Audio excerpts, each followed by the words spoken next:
The day began like any other at the Santa Clara Convent, a place steeped in history and mystery. The restoration team, led by the meticulous archaeologist Dr. Thomas Perry, was midway through a project aimed at preserving the ancient stone walls that had withstood centuries of weather and war.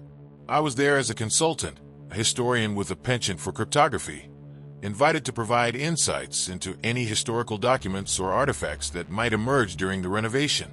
As the sun cast its golden light through the stained glass windows, illuminating the dust particles dancing in the air, the team worked diligently, chipping away at the layers of time. The convent, with its labyrinthine corridors and hidden alcoves, had always been a place of secrets, but none of us anticipated what we were about to uncover. It was around mid-morning when one of the workers, a young man named Jack, called out from the far end of the hall, "Dr. Perry, I think I found something." His voice echoed through the stone halls, carrying a mix of excitement and urgency. We gathered around the spot where Jack had been working, a section of the wall that seemed no different from the rest. But there, nestled within the stone, was a small, weathered parchment, its edges frayed and its surface covered in an intricate web of symbols. The air seemed to grow heavier as we realized the significance of our find. Dr. Perry, with his characteristic calm, examined the parchment closely. "This is extraordinary," he murmured, his eyes wide with awe. "A document this old, hidden away for centuries. We must handle it with utmost care." I leaned in, my curiosity piqued. The symbols on the parchment were unlike anything I had seen before, a complex tapestry of shapes and lines that seemed to defy logical interpretation. "It's a code," I said, more to myself than to anyone else. "A code from the medieval era." The team buzzed with excitement as the implications of the discovery sank in. A coded letter, hidden within the walls of a convent, dated back to approximately 1324. What secrets could it hold? What stories from the past were waiting to be unveiled? Dr. Perry turned to me, a glint of determination in his eyes. "This is your area of expertise, isn't it? We need you to decipher this." I nodded, feeling the weight of the task ahead. "I'll do my best," I replied, already thinking about the resources and techniques I would need to employ. The challenge was immense, but the thrill of uncovering a piece of history was a powerful motivator. As the day wore on, I set up a workspace in one of the convent's quieter rooms, surrounded by books on cryptography and medieval history. The parchment lay before me, a tantalizing mystery waiting to be unraveled. I couldn't help but wonder about the person who had written it. Who were they? What message had they deemed important enough to encode and hide away for centuries? The hours slipped by as I immersed myself in the task, the world outside fading into the background. The symbols danced before my eyes, each one a potential clue to the mind of the writer. I was determined to uncover the truth, to bring to light whatever secrets the past had buried within these ancient walls.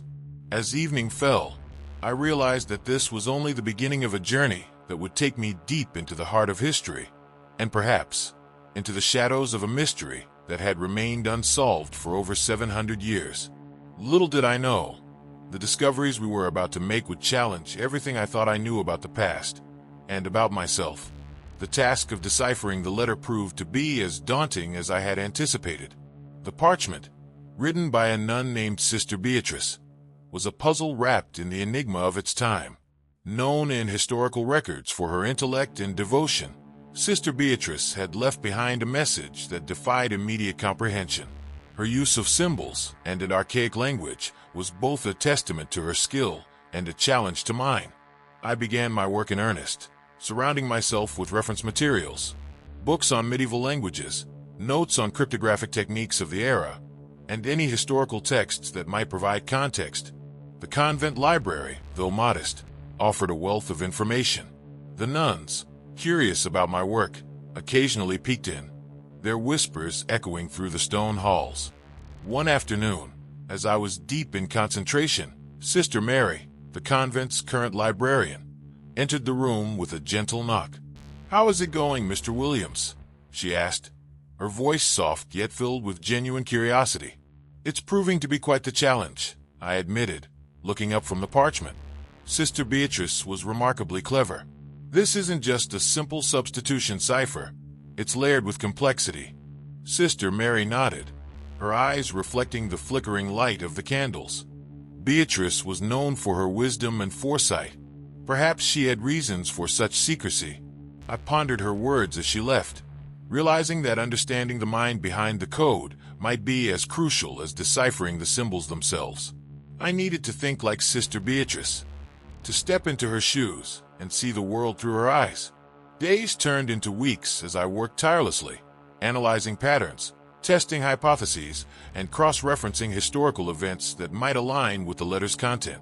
The process was painstaking, each small breakthrough followed by hours of frustration. Yet, with each failed attempt, I felt I was getting closer to unlocking the mystery. One evening, as the moon cast a silvery glow over the convent, I had a breakthrough. A particular sequence of symbols, when cross-referenced with a rare dialect from the 14th century, began to reveal coherent phrases. The excitement was palpable, a surge of adrenaline that dispelled the fatigue of the long hours. I hurriedly scribbled down the emerging translation, my heart racing as the words formed sentences, the sentences forming a narrative. Sister Beatrice's voice echoed through the centuries, her story unfolding with each line I deciphered. The first coherent passage was a revelation. It spoke of visions and warnings, of shadows that crept through the convent's halls. The language was vivid, almost poetic, yet tinged with a sense of foreboding. Sister Beatrice had witnessed something that had compelled her to encode her experiences in such a complex manner. The implications of her words were staggering. What had she seen? What had driven her to such lengths to hide her message? The more I read, the more questions arose, each one more unsettling than the last. As I continued to piece together the letter, I realized that Sister Beatrice had left behind not just a historical document, but a window into her world, a world filled with mystery and perhaps danger. The weight of her revelations pressed upon me, urging me to delve deeper, to uncover the full extent of what she had hidden. The night wore on, my mind a whirlwind of thoughts and theories. I knew that this was only the beginning, that the true depth of Sister Beatrice's message was yet to be revealed. But for the first time, I felt a connection to her, a shared understanding that transcended the centuries. As dawn approached, I put down my pen, exhausted but exhilarated. The code was slowly yielding its secrets, and with each new discovery, the story of Sister Beatrice and the convent became clearer. I was determined to see it through, to bring to light whatever truths had been concealed within these ancient walls. The more I deciphered of Sister Beatrice's letter, the more I realized the gravity of her revelations. Each new passage I unraveled painted a picture of a convent besieged by inexplicable phenomena, a place where the veil between the natural and the supernatural seemed perilously thin. Sister Beatrice's words were filled with urgency and fear, her descriptions vivid and haunting. One passage, in particular, stood out. It spoke of a night when Sister Beatrice had been roused from sleep by a chilling presence. The air was thick with a darkness that seemed to breathe.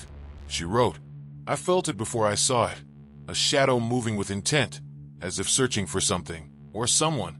Her account was detailed, recounting how she had followed the shadow through the convent's dimly lit corridors, her heart pounding with a mix of dread and curiosity. The shadow had led her to the chapel, where it vanished before her eyes, leaving behind a cold, oppressive silence. Sister Beatrice's descriptions of these encounters were not mere figments of imagination.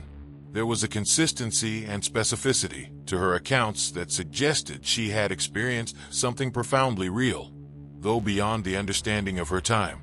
She wrote of whispers in the dark, of objects moving on their own, and of a sense of being watched by unseen eyes.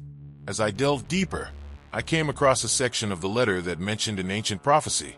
Sister Beatrice had discovered an old manuscript within the convent's library, a text that spoke of a curse tied to a sacred relic. The prophecy foretold disaster if a specific ritual was not performed to contain the relic's power. The ritual, however, was fraught with danger and required precise adherence to ancient rites. The most disturbing part of the letter was Sister Beatrice's description of the relic itself. She referred to it as the Eye of the Serpent, a small, intricately carved object that seemed to pulse with a malevolent energy. She believed the relic was the source of the dark occurrences within the convent, a conduit for something far more sinister. "I have seen it," she wrote, "and I fear its power. It is not of this world, and yet it binds itself to our reality, feeding off our fears and doubts. We must act, or the prophecy will come to pass, and we shall all be lost." The urgency in her words was palpable, a cry for help that had gone unanswered for centuries. I couldn't shake the feeling that Sister Beatrice had been on the brink of uncovering something monumental, something that had the potential to alter the course of history. As I continued to decipher the letter, I felt a growing sense of connection to Sister Beatrice. Her courage and determination in the face of such overwhelming fear were inspiring. She had risked everything to document her experiences and to warn future generations of the dangers that lay hidden within the convent's walls. One evening, as I sat in the flickering candlelight, I read a passage that sent chills down my spine. Sister Beatrice had written of a vision she had experienced, a glimpse into a future where the convent lay in ruins, its halls echoing with the cries of the damned. "I saw the end," she wrote, "a darkness consuming all. The eye of the serpent must be contained, or we shall all perish." Her vision was a stark reminder of the stakes involved. This was not merely a historical curiosity. It was a matter of life and death, a battle against forces that defied comprehension. The more I read, the more I understood the depth of Sister Beatrice's fear and the weight of her responsibility. As the days turned into weeks, I became increasingly consumed by the letter. The outside world seemed to fade away, replaced by the shadows and secrets of the past. I spent countless hours in the convent's library, cross-referencing Sister Beatrice's accounts with historical records and other texts. The nuns, though initially curious, began to grow wary of my presence, their whispers taking on a tone of concern. One afternoon, as I pored over the letter, Sister Mary entered the room, her expression troubled. "Mr. Williams," she said softly, "you have been working tirelessly. Perhaps it is time to take a break, to step away from this for a moment." I looked up, my eyes bleary from lack of sleep. "I can't," I replied, my voice tinged with desperation. "I'm so close to understanding it all. Sister Beatrice's letter is more than just a historical document, it's a warning. We need to know what she discovered." Sister Mary sighed, her concern evident. "I understand your dedication, but you must also take care of yourself. The past can consume us if we let it." Her words struck a chord, and I knew she was right. But the pull of Sister Beatrice's story was too strong. I felt a responsibility to see it through, to uncover the truth that had remained hidden for so long. As night fell, I continued my work, determined to honor Sister Beatrice's legacy and to shed light on the darkness that had plagued the convent for centuries. The secrets of the past were slowly revealing themselves, and with each new discovery, I felt a step closer to understanding the true nature of the Eye of the Serpent and the prophecy that surrounded it. As I delved deeper into Sister Beatrice's letter, a disturbing pattern began to emerge. Her vivid descriptions of shadowy figures and unexplained phenomena seemed eerily similar to recent reports from the convent and the surrounding area. It was as if history was repeating itself, the same dark forces that had haunted Sister Beatrice now reaching across the centuries to make their presence felt once again. One morning, while I was engrossed in my work, Dr. Perry knocked on the library door. "James," he said, stepping inside, "we need to talk." I looked up, sensing the urgency in his voice. "What's going on, Thomas?" He closed the door behind him and took a seat across from me. "I've been hearing some unsettling things from the locals. There have been reports of strange occurrences, apparitions, unexplained noises, and a general sense of unease. People are starting to get frightened." My heart skipped a beat. "You think it's connected to what I've been reading in Sister Beatrice's letter?" Dr. Perry nodded slowly. "It seems too coincidental to ignore. The descriptions match almost exactly. It's as if the same events are unfolding all over again." The weight of his words hung in the air, the implications both terrifying and fascinating. If the phenomena described by Sister Beatrice were indeed happening again, it suggested that the forces at play were not bound by time. The Eye of the Serpent, if it still existed, might be the key to understanding, and perhaps stopping, these events. I need to investigate this further, I said, determination hardening my resolve. If there's a connection, we need to find it and understand it. Dr. Perry agreed. I'll support you in any way I can. But be careful, James. This isn't just an academic exercise anymore. There's real danger here. With his words echoing in my mind, I set out to gather more information. I spoke with the nuns, who were understandably reluctant to discuss the recent disturbances. Sister Mary, however, seemed more willing to share her concerns. Mr. Williams, she began, her voice tinged with worry. We've always felt a sense of peace and protection within these walls. But lately, that has changed. There's a heaviness in the air, a feeling of being watched. Some of the sisters have seen things, shadows moving in the corners of their vision, whispers in the night. Her words mirrored Sister Beatrice's accounts almost exactly. Have you noticed any specific patterns or locations where these events occur? I asked. Sister Mary thought for a moment. Mostly in the older parts of the convent, near the chapel and the library. It's as if something is drawn to those places. I thanked her for her insights and decided to visit the area she mentioned. The chapel, with its ancient stone walls and flickering candles, felt different now. Less a place of solace, and more a place of secrets. I could almost feel the weight of history pressing down, the echoes of Sister Beatrice's warnings reverberating through time.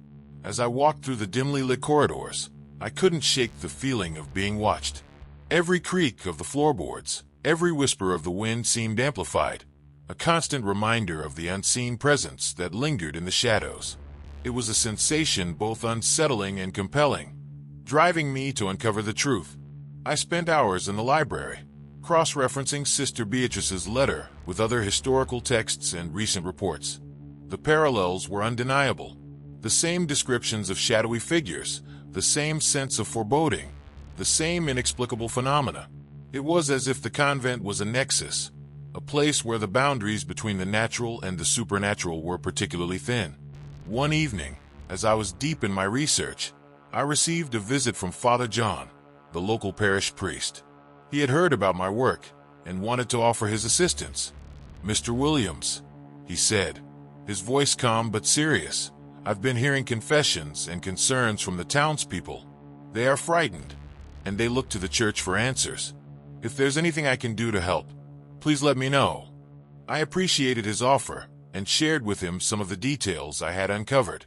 Father John listened intently, his expression growing more concerned as I spoke. These events, he said thoughtfully, they remind me of something I read in an old church record.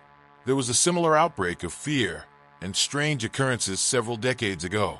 It was attributed to a cursed object, though the details were vague.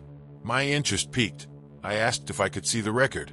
Father John agreed and promised to bring it to me the next day. His mention of a cursed object aligned with Sister Beatrice's description of the Eye of the Serpent, further strengthening the connection between past and present. The following day, Father John returned with the record, an old, leather-bound book filled with accounts from previous priests. As I read through the entries, I found references to unexplained phenomena, much like those described by Sister Beatrice and the current reports. The priests had attributed the events to a malevolent force tied to an ancient relic, believed to be hidden within the convent. The pieces of the puzzle were starting to come together. The Eye of the Serpent, if it still existed, was likely the source of the disturbances. Its presence seemed to awaken something dark and powerful, something that transcended time. Determined to find the relic, I decided to explore the convent's older sections more thoroughly. With Dr. Perry's help, we mapped out the areas mentioned in the reports and Sister Beatrice's letter. The chapel, the library, and the underground tunnels were our primary focus. As we ventured into the tunnels, the air grew colder, the darkness more oppressive. Our flashlights barely pierced the gloom, and every step echoed ominously. It was easy to imagine the fear Sister Beatrice must have felt as she navigated these same passages centuries ago. We found several sealed chambers, their entrances marked with symbols similar to those in Sister Beatrice's letter. One in particular caught my attention, a small, heavily reinforced door near the chapel. It bore the same intricate carvings described in the letter, suggesting it was the hiding place of the Eye of the Serpent. With a sense of trepidation, we pried open the door, revealing a small, dimly lit chamber. Inside, on a pedestal, lay a small, ornate box. It was covered in dust, but the craftsmanship was exquisite, the carvings matching those described by Sister Beatrice. As I reached out to touch the box, a chill ran down my spine. This was it, the relic that had haunted the convent for centuries. The Eye of the Serpent, the source of the darkness that had plagued Sister Beatrice and now threatened the present. I knew then that our journey was far from over. The connection between past and present was undeniable, and the true challenge lay ahead. We needed to understand the power of the relic and find a way to contain it, just as Sister Beatrice had attempted to do so long ago. The discovery of the Eye of the Serpent was both a triumph and a burden. As I stared at the ornate box, a sense of foreboding settled over me. Sister Beatrice's warnings echoed in my mind, her descriptions of the relic's malevolent power and the ancient prophecy that foretold disaster if the ritual was not performed correctly. I knew that understanding and executing this ritual was crucial to stopping the darkness that had plagued both the past and the present. I carefully lifted the box from its pedestal, feeling the cold weight of the centuries-old artifact. Dr. Perry and I returned to the library, where we laid the box on a table and began to examine it more closely. The carvings were intricate, depicting serpentine figures entwined with symbols of protection and containment. It was clear that the box was designed to hold something of great power. "We need to be extremely cautious," Dr. Perry said, his voice low. "Whatever is inside this box has been hidden for a reason. We must understand the ritual fully before we even think about opening it." I nodded in agreement, my mind racing with the implications. The letter from Sister Beatrice contained detailed instructions for the ritual, but the language was archaic and the steps complex. It was clear that the ritual involved elements that were considered heretical at the time, practices that blurred the lines between religion and what was then deemed witchcraft. Over the next few days, I immersed myself in the letter, cross-referencing the ritual instructions with other historical texts and consulting with experts in medieval practices. The nuns, though wary, provided access to the convent's archives, which contained additional manuscripts that shed light on the ritual's origins. One evening, as I pored over the documents, Sister Mary joined me. Her presence was a comforting reminder of the human element in this ancient mystery. "Mr. Williams," she began, her voice steady, "I've been thinking about Sister Beatrice and her dedication to protecting this convent. If she believed this ritual was necessary, then we must do everything in our power to understand it and carry it out." I appreciated her support and shared my progress. The ritual involves a series of chants and symbolic actions, each designed to bind the power of the Eye of the Serpent and prevent it from causing harm. It's incredibly detailed, and any mistake could have dire consequences. Sister Mary listened intently, her brow furrowing with concern. "And what do we need to perform this ritual?" I listed the items mentioned in the letter. Candles made from specific herbs, a chalice of consecrated water, a dagger inscribed with protective runes, and a series of protective circles drawn with sacred chalk. Each element had to be prepared with utmost precision, following the exact instructions laid out by Sister Beatrice. As we gathered the necessary items, the atmosphere in the convent grew tense. The nuns were aware of the gravity of our task, their prayers and silent support a constant presence. Dr. Perry and I worked tirelessly, ensuring that every detail was perfect. The weight of history and the responsibility to protect the present pressed heavily upon us. The night of the ritual arrived, and the air was thick with anticipation. We had chosen the chapel for the ceremony, its ancient stone walls and flickering candlelight providing a fitting setting for the task at hand. The nuns gathered in silent prayer, their presence a testament to their faith and courage. I stood at the center of the chapel, the Eye of the Serpent in its box before me. Dr. Perry and Sister Mary were by my side, their support unwavering. I took a deep breath, feeling the weight of Sister Beatrice's legacy and the trust placed in me. "We're ready," I said, my voice steady despite the nervous energy coursing through me. Dr. Perry nodded, his expression serious. Let's begin. Following the instructions in the letter, I lit the candles and arranged them in a precise pattern around the box. The scent of the herbs filled the air, mingling with the faint smell of incense. I drew the protective circles with the sacred chalk, each line imbued with the intention of containment and protection. As I began to chant the ancient words, the atmosphere in the chapel seemed to shift. The air grew colder, and a palpable tension filled the space. The words flowed from my lips, each syllable resonating with the power of centuries-old knowledge. The nuns' prayers grew louder, their voices a steady hum of faith and hope. With each step of the ritual, I felt a connection to Sister Beatrice, as if her spirit was guiding me. The chalice of consecrated water glowed faintly in the candlelight as I sprinkled it over the box, the droplets shimmering like stars. The dagger, inscribed with protective runes, felt heavy in my hand as I traced the symbols in the air. As the ritual reached its climax, I placed my hand on the box, feeling the cold surface beneath my fingers. The final chant echoed through the chapel, a powerful invocation of protection and containment. The air crackled with energy, and for a moment, everything seemed to stand still. Then, with a sudden rush, the tension broke. The candles flickered wildly, and a cold wind swept through the chapel. The box trembled beneath my hand, and a faint, eerie glow emanated from within. The eye of the serpent was responding to the ritual, its power being drawn into the protective circles. The nuns' prayers grew louder, their voices a beacon of light in the darkness. I continued the chant, my voice steady and unwavering. The glow from the box intensified, and I could feel the malevolent energy being contained, drawn into the symbols and chants that Sister Beatrice had so carefully designed. Finally, with a last powerful invocation, the glow subsided, the box lay still, the air in the chapel returning to its normal, serene state. The ritual was complete. I stepped back, feeling a wave of relief wash over me.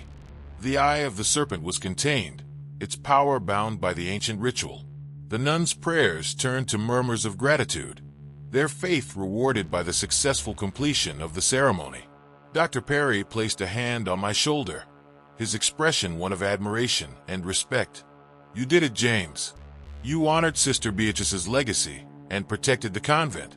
Sister Mary smiled, her eyes filled with gratitude. "Thank you, Mr. Williams. Your dedication and courage have saved us all."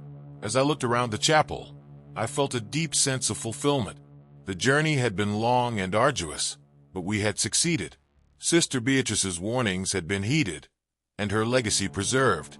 The eye of the serpent was contained, its malevolent power neutralized. But even as I basked in the relief of our success, I knew that our work was not yet done. The eye of the serpent was still a powerful relic, and its secrets needed to be understood fully. The connection between past and present had been made, and it was up to us to ensure that the darkness remained contained.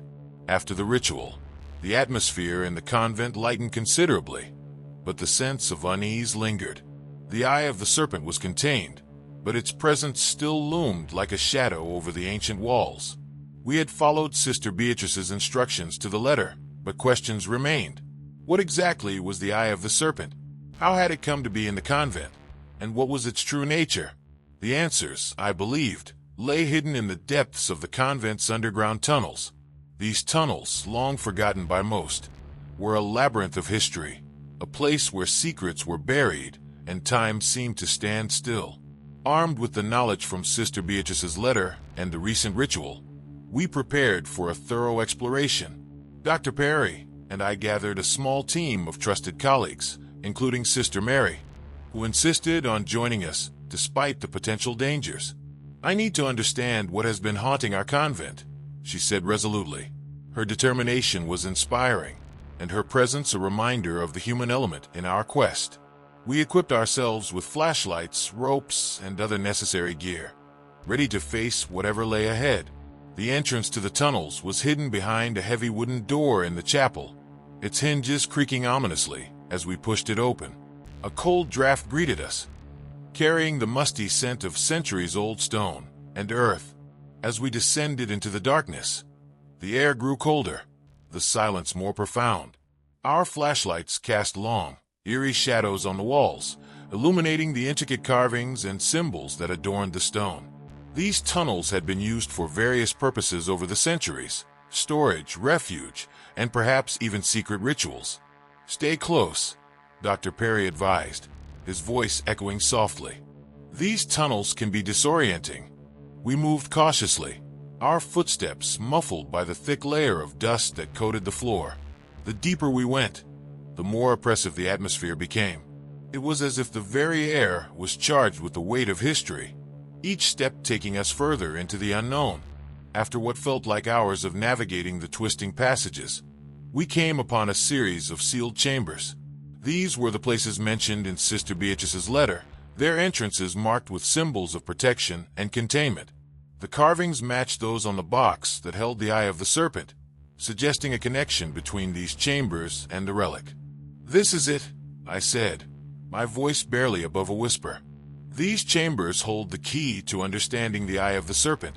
We pried open the first door, revealing a small, dimly lit room.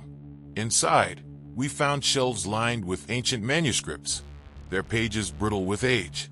The air was thick with the smell of old parchment and ink, a testament to the knowledge stored within these walls. Sister Mary carefully examined one of the manuscripts, her eyes widening as she read. "These are records of rituals and ceremonies," she said. "Some of them match the instructions in Sister Beatrice's letter."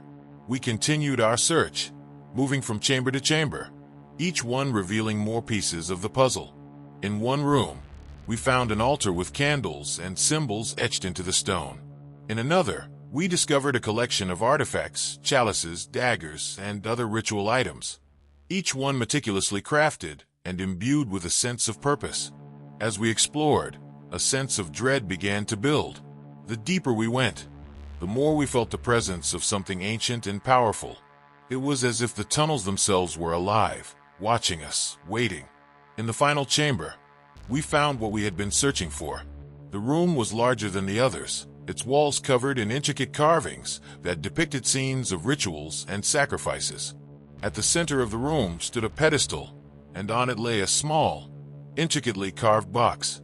The box was identical to the one we had found earlier, but this one was open. Inside, nestled in a bed of velvet, was a small, dark object, the Eye of the Serpent. It pulsed with a faint, eerie light, its surface covered in intricate patterns that seemed to shift and move. I reached out to touch it, but Dr. Perry stopped me. "Be careful, James," he warned. "We don't know what we're dealing with." He was right. The Eye of the Serpent was a powerful relic, and its true nature was still a mystery. We needed to understand it fully before we could hope to contain its power. Sister Mary stepped forward, her expression resolute. "We need to take this back to the surface," she said. "We need to study it and find out how to neutralize its power." Carefully, we placed the Eye of the Serpent back in its box and secured it. As we made our way back through the tunnels, the sense of unease grew stronger. It was as if the darkness itself was closing in, the air thick with the weight of the past. Back in the chapel, we laid the box on the altar and began our study. The nuns gathered around us, their prayers a constant hum of support. We examined the carvings, the symbols, and the patterns, looking for any clues that might help us understand the relic's power. As the days turned into weeks, we made slow but steady progress. The manuscripts we had found in the tunnels provided valuable insights into the rituals and ceremonies associated with the Eye of the Serpent. We learned that the relic was believed to be a conduit for dark forces, a gateway between our world and another. The carvings on the box and the relic itself were designed to contain this power, to bind it and prevent it from causing harm. But the rituals were complex, and any mistake could have catastrophic consequences. One evening, as we pored over the manuscripts, Sister Mary made a startling discovery. "Look at this," she said, pointing to a passage in one of the texts. It describes a ritual of binding, a way to permanently neutralize the power of the Eye of the Serpent. The ritual was intricate, involving a series of chants and symbolic actions, each one designed to sever the connection between the relic and the dark forces it channeled. It required precise timing and absolute focus, but if performed correctly, it could render the Eye of the Serpent powerless. "We need to prepare," I said, feeling a renewed sense of determination. "This is our chance to end this once and for all." Dr. Perry and Sister Mary agreed. We gathered the necessary items and began our preparations, knowing that the success of the ritual depended on our understanding and execution. The night of the ritual arrived, and the atmosphere in the chapel was charged with anticipation. The nuns gathered in silent prayer, their faith a beacon of light in the darkness. We stood at the altar, the eye of the serpent before us, ready to perform the ritual that would hopefully end its malevolent influence. As I began the chant, the air grew colder, the darkness more oppressive. The words flowed from my lips, each syllable resonating with the power of centuries-old knowledge. The nuns' prayers grew louder, their voices a steady hum of faith and hope. With each step of the ritual, I felt a connection to Sister Beatrice, as if her spirit was guiding me. The candles flickered wildly, and a cold wind swept through the chapel. The eye of the serpent pulsed with a faint, eerie light, its power being drawn into the protective circles. Finally, with a last powerful invocation, the glow subsided. The relic lay still, its power neutralized. The ritual was complete. We had succeeded. The eye of the serpent was contained, its malevolent power rendered harmless. The nuns' prayers turned to murmurs of gratitude, their faith rewarded by the successful completion of the ceremony.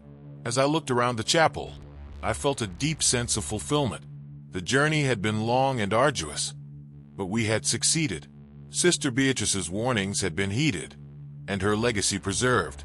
The eye of the serpent was contained, its power neutralized. But even as I basked in the relief of our success, I knew that our work was not yet done. The eye of the serpent was still a powerful relic, and its secrets needed to be understood fully. The connection between past and present had been made, and it was up to us to ensure that the darkness remained contained. With the eye of the serpent contained, and its immediate threat neutralized, a sense of relief washed over the convent. However, the journey was far from over. The true nature of the relic and the full extent of its power remained a mystery. Sister Beatrice's letter had provided invaluable guidance, but it also hinted at deeper secrets that had yet to be uncovered. The final revelation awaited us, and I was determined to see it through. The days following the ritual were filled with intense study and reflection. The manuscripts we had found in the tunnels, along with Sister Beatrice's letter, became our primary focus. We pored over every detail, seeking to understand the origins of the eye of the serpent and the dark forces it channeled. One evening, as I sat in the library surrounded by ancient texts, Sister Mary joined me. Her presence was a comforting reminder of the human element in our quest. "Mr. Williams," she began, her voice steady, "I've been thinking about Sister Beatrice and her dedication to protecting this convent. There must be more to her story, something that can help us understand the true nature of the eye of the serpent." I nodded, appreciating her insight. "You're right, Sister Mary. Sister Beatrice's legacy is our key to unlocking the full truth. We need to delve deeper into her life and the events that led her to hide the relic." With renewed determination, we intensified our research. We combed through the convent's archives, seeking any records or references to Sister Beatrice and her time. The nuns, though initially wary, began to share their knowledge and insights, their collective memory a valuable resource. One afternoon, we made a significant breakthrough. Sister Mary discovered an old journal, hidden away in a dusty corner of the library. The journal belonged to Sister Beatrice, its pages filled with her personal reflections and observations. As we read through the entries, a clearer picture of her life and struggles began to emerge. Sister Beatrice had been a woman of remarkable intellect and faith, deeply dedicated to her duties and the protection of the convent. Her journal revealed her growing awareness of the dark forces at play, her encounters with the shadowy figures, and her determination to uncover the truth. In one particularly poignant entry, she wrote about a vision she had experienced. "I saw a future where the convent lay in ruins, its halls echoing with the cries of the damned. The eye of the serpent must be contained, or we shall all perish." Her vision was a stark reminder of the stakes involved. This was not merely a historical curiosity. It was a matter of life and death, a battle against forces that defied comprehension. The more we read, the more we understood the depth of Sister Beatrice's fear and the weight of her responsibility. As we continued to study the journal, we found references to a hidden chamber within the convent. This chamber, Sister Beatrice wrote, contained the final piece of the puzzle, a relic that held the key to understanding the true nature of the Eye of the Serpent. Determined to find this chamber, we mapped out the areas mentioned in the journal and began our search. The convent, with its labyrinthine corridors and hidden alcoves, was a place of secrets, and we knew that finding the chamber would not be easy. We explored every nook and cranny, our determination unwavering. The nuns, now fully invested in our quest, joined us in the search, their prayers and support a constant source of strength. The atmosphere in the convent was charged with anticipation, a sense of purpose driving us forward. After days of searching, we finally found the hidden chamber. It was located behind a false wall in the chapel, its entrance concealed by an intricately carved panel. As we pried open the panel, a cold draft greeted us, carrying the musty scent of centuries-old stone and earth. The chamber was small and dimly lit, its walls covered in intricate carvings that depicted scenes of rituals and sacrifices. At the center of the room stood a pedestal, and on it lay a small, ornate box. With a sense of trepidation, I lifted the box from the pedestal and opened it. Inside, nestled in a bed of velvet, was a small, intricately carved amulet. The amulet pulsed with a faint, eerie light, its surface covered in intricate patterns that seemed to shift and move. "This is it," I said, my voice barely above a whisper. "This is the key to understanding the Eye of the Serpent." We returned to the library and began to study the amulet, cross-referencing it with the manuscripts and Sister Beatrice's journal.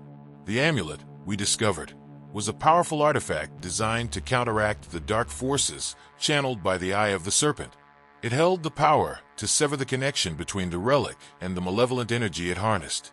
As we delved deeper into the amulet's history, we uncovered a series of rituals and ceremonies designed to activate its power. These rituals, like those described in Sister Beatrice's letter, were intricate and required precise timing and absolute focus. One evening, as we prepared for the final ritual, Sister Mary approached me. "Mr. Williams," she said, her voice filled with determination, "we need to perform this ritual together. Sister Beatrice's legacy is our responsibility, and we must honor her by seeing this through." I nodded, appreciating her resolve. "You're right, Sister Mary. We need to do this together." The night of the final ritual arrived, and the atmosphere in the chapel was charged with anticipation. The nuns gathered in silent prayer, their faith a beacon of light in the darkness. We stood at the altar, the amulet, and the Eye of the Serpent before us, ready to perform the ritual that would hopefully end the malevolent influence once and for all. As I began the chant, the air grew colder, the darkness more oppressive. The words flowed from my lips, each syllable resonating with the power of centuries-old knowledge. The nuns' prayers grew louder, their voices a steady hum of faith and hope. With each step of the ritual, I felt a connection to Sister Beatrice, as if her spirit was guiding me. The candles flickered wildly, and a cold wind swept through the chapel. The Eye of the Serpent pulsed with a faint, eerie light, its power being drawn into the protective circles. Finally, with a last powerful invocation, the glow subsided. The amulet pulsed with a bright, pure light, severing the connection between the Eye of the Serpent and the dark forces it channeled. The relic lay still, its power neutralized. We had succeeded. The Eye of the Serpent was contained, its malevolent power rendered harmless. The nuns' prayers turned to murmurs of gratitude, their faith rewarded by the successful completion of the ceremony. As I looked around the chapel, I felt a deep sense of fulfillment. The journey had been long and arduous, but we had succeeded. Sister Beatrice's warnings had been heeded, and her legacy preserved. The Eye of the Serpent was contained, its power neutralized. But even as I basked in the relief of our success, I knew that our work was not yet done. The Eye of the Serpent was still a powerful relic, and its secrets needed to be understood fully. The connection between past and present had been made, and it was up to us to ensure that the darkness remained contained.